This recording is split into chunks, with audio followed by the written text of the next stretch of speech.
Bonjour, sur cette vidéo, on va voir un exemple de système triphasé déséquilibré. On va étudier un exemple de couplage étoile, un récepteur triphasé déséquilibré couplé en étoile alimenté avec un réseau équilibré. Les trois résistances qui constituent, on va considérer que ce récepteur il est résistif. Les trois résistances, ils sont différentes. R1 égale 25 ohms, R2 égale 50 ohms et R3 égale 100 ohms. Alors l'objectif dans cet exercice, c'est de déterminer les courants en ligne, I1, I2 et I3, ainsi que le courant IN, qui circule au niveau du conducteur de notre, en utilisant la méthode graphique, en utilisant la méthode vectorielle. Alors, pour répondre à ces questions, pour déterminer les courants en ligne, tout d'abord, tant que vous avez un réseau 400 volts, réseau 400 volts, ça veut dire la tension 400 volts, elle constitue la tension entre deux lignes, entre deux phases. Et la tension simple entre ligne et le nôtre, c'est la tension V. Tant que vous avez un réseau équilibré, donc les trois tensions, ils ont la même valeur efficace pour un réseau équilibré. Les trois tensions V1, la tension entre la première ligne et le nôtre, égale, en valeur efficace bien sûr, égale la valeur efficace de la tension entre la deuxième ligne et le nôtre, égale V3, égale une tension V. Pour la calculer, on va utiliser la tension composée sur racine 3, égale 230 volts. Ils sont, pour un réseau triphasé aussi, les trois tensions, ils sont déphasés d'un angle de 2π sur 3. 2π sur 3, ça veut dire 120 degrés en degrés. Alors, ces tensions, pour les tensions V1, V2, V3, ils sont déphasés d'un angle de 2π sur 3. Donc, la phase de V1, c'est 0. On va considérer la phase de V1 comme origine des phases. V2, moins 120 degrés. V3, la phase de V3, c'est moins 240 degrés. Ils sont déphasés d'un angle de 2π sur 3. Et ils ont la même valeur efficace. La même valeur efficace. Alors, pour déterminer les courants, on doit déterminer les tensions aux bornes de chaque résistance. Pour déterminer I1, la tension aux bornes de R1, c'est la tension V1. La tension aux bornes de R2, c'est la tension V2. La tension aux bornes de R3, c'est la tension V3. Alors, pour déterminer les trois courants I1, I2 et I3, il suffit d'utiliser la loi d'Ohm. Donc, vous avez pour calculer I1, on a I1 égale à V sur, puisque la valeur efficace de V1 c'est V, c'est 230 volts, donc V sur R1 égale 230 volts sur 25, la valeur de R1, 25, égale 9,2 ampères. Donc la valeur du courant I1 c'est 9,2 ampères.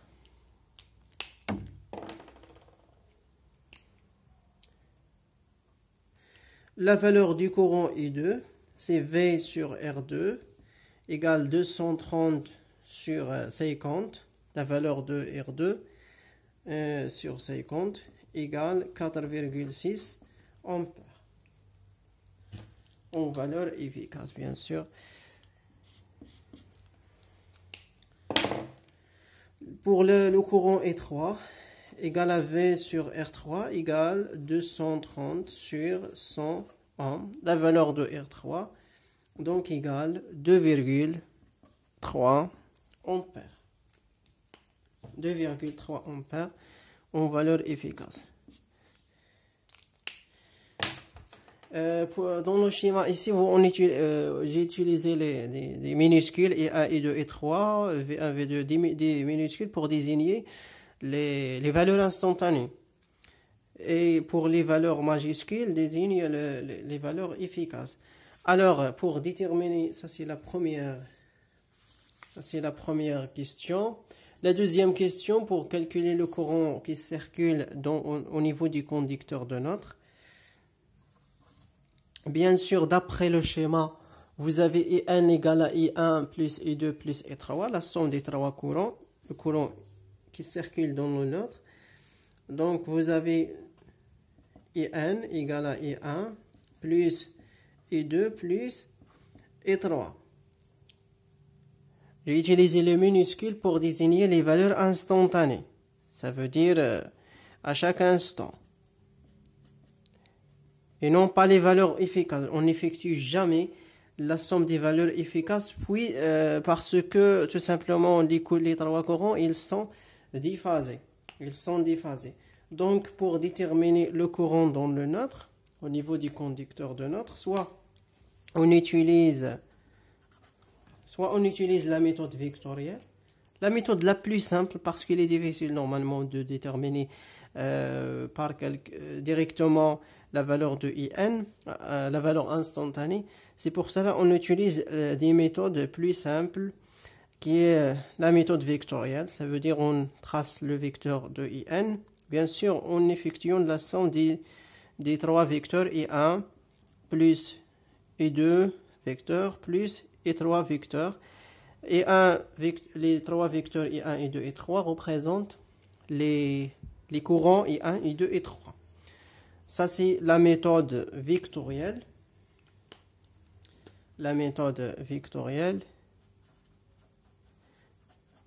C'est une méthode graphique. Soit on utilise la méthode des nombres complexes. Ça veut dire on va déterminer le courant, le nombre complexe I1 qui est égal au nombre complexe I1 qui représente le courant I1 plus le nombre complexe I2 qui représente le courant I2 plus le nombre complexe I3 qui représente le courant I3. Alors, soit ça s'appelle la méthode des nombres,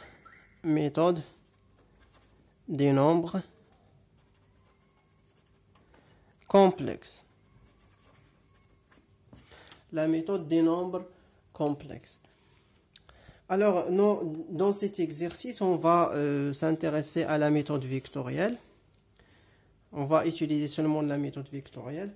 Alors, pour tracer les vecteurs, le vecteur de n'importe quel courant, normalement, pour tracer par exemple le vecteur d'un courant I, j'ai besoin de deux paramètres. Le premier paramètre, c'est la valeur efficace. Le deuxième paramètre, c'est la phase. Donc, pour tracer un vecteur, j'ai besoin de déterminer deux choses. Donc, j'ai besoin de déterminer sa valeur efficace en ampères, pour tracer un courant par exemple. Et j'ai besoin de déterminer la phase. La phase ça veut dire l'angle entre l'origine et la phase et le courant I1, le vecteur I1. Alors dans ce cas pour tracer le courant I1,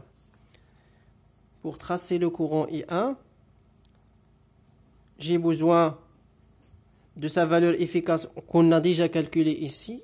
La valeur efficace de I1 c'est 9,2 ampères. La phase phi1 de ce courant c'est quoi? Tout simplement égale 0 parce qu'il est en phase avec V1. Et la phase de V1 c'est 0. On va considérer le V1 c'est comme origine des phases. Parce que V1 égale racine de 2, V sinus oméga t plus 0. Donc la phase de V1 c'est 0. Tout simplement parce que I1, il est en phase avec V1. Il n'y a pas de déphasage entre la tension et le courant dans une résistance. Même chose pour le deuxième courant I2. Il sera en phase avec V2. Même chose pour I3. Il sera en phase avec V3. Donc ces conditions, bien sûr, déterminent directement les phases des trois courants et les valeurs efficaces. On a déjà déterminé les valeurs efficaces. Donc I2, il a pour valeur efficace I2 égale 4,6 ampères. Et la phase Phi2, c'est moins 120 degrés. Moins 120. Moins 120 ou bien moins 2πC3, moins 120 degrés. Et I3, le vecteur de I3 égale I2. I3, la valeur, il a pour valeur efficace I3 égale 2,3 ampères. Et Phi3 égale moins 240. Il est en phase avec V3. Il est en phase avec V3. Moins 240. La phase de V3, c'est moins 240 degrés. Donc, je vais utiliser ces paramètres pour tracer les trois vecteurs I1, I2, I3. Et après, on va faire la somme. Donc, les trois paramètres, pour tracer chaque courant, je dois prendre en considération la valeur efficace et la phase. La valeur efficace et la phase.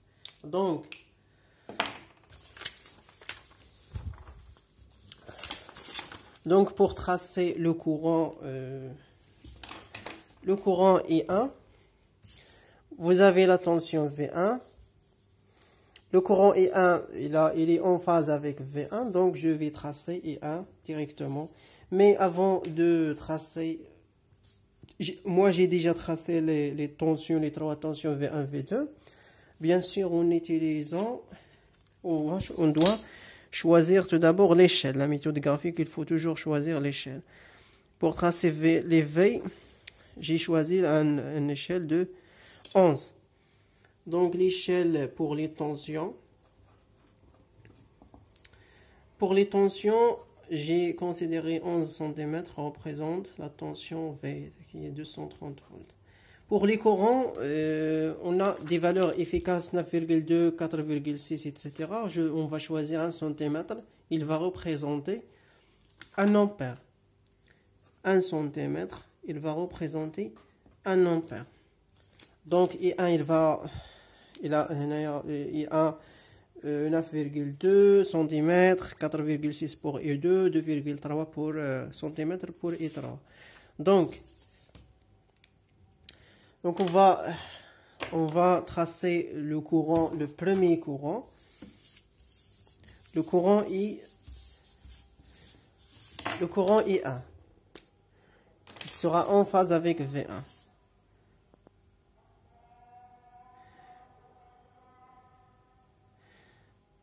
Donc I1, 9,2. Voilà. Donc ça c'est le courant I1.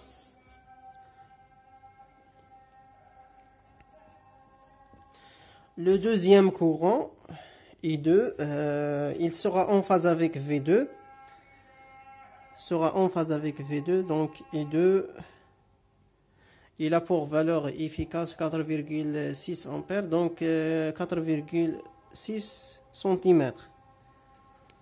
4,5, 4,6. Donc ça c'est I2. I3, il a pour valeur efficace 2,3. 2,3 donc 2,3 cm. Donc 2,3.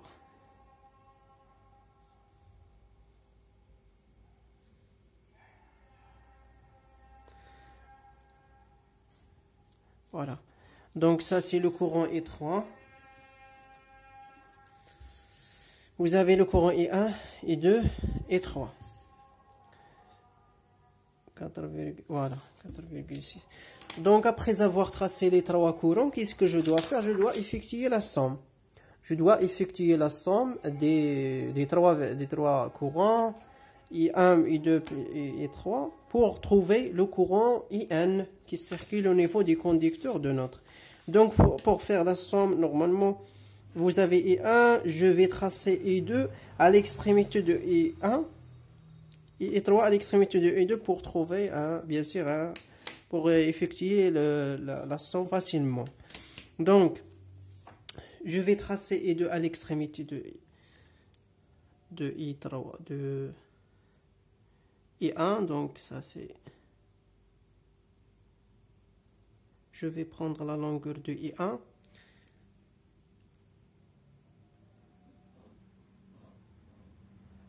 Et la longueur de I2.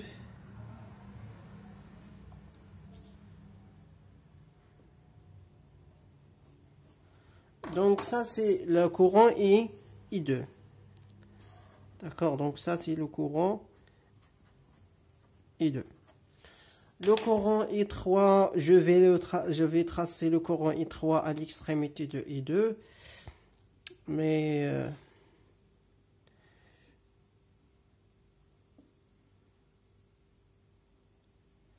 donc ça c'est pour tracer I3. Je vais prendre la longueur de I3.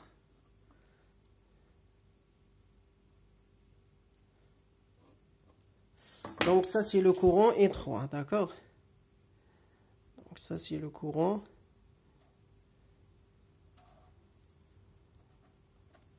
Le courant I3. Je vais translater ce courant sur... donc je vais travailler seulement par... Donc ça c'est le courant I3.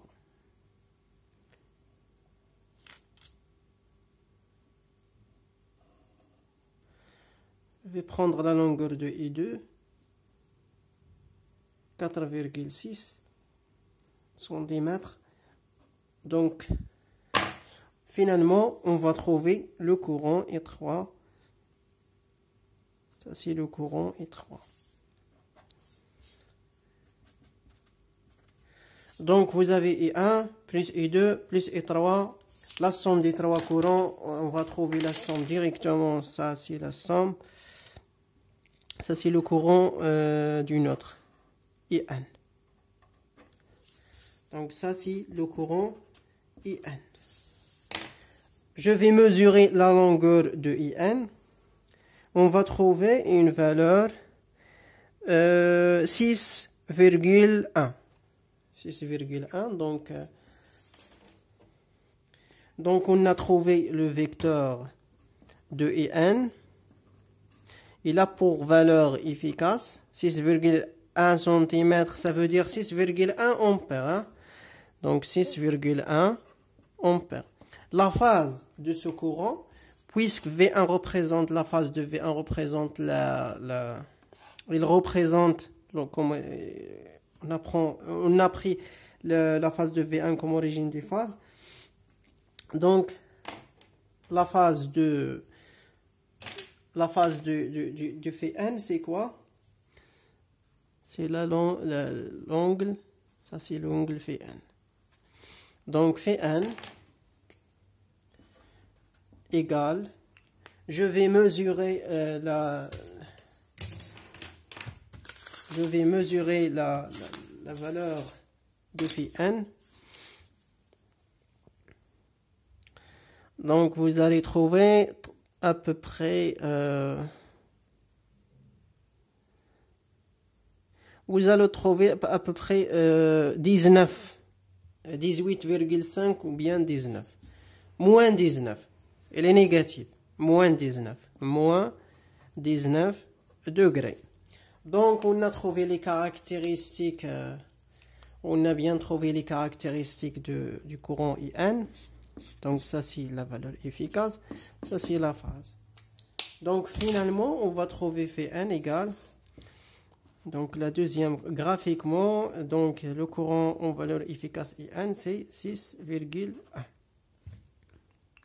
6,1. 6,1 ampères. Hein? Ampères. Bien sûr, il est différent de la somme des trois valeurs efficaces. On n'effectue jamais la valeur, on effectue I1, la somme des I1 plus I2 plus I3 à quoi égale? Normalement, pour calculer la somme des valeurs efficaces, on va trouver 9,2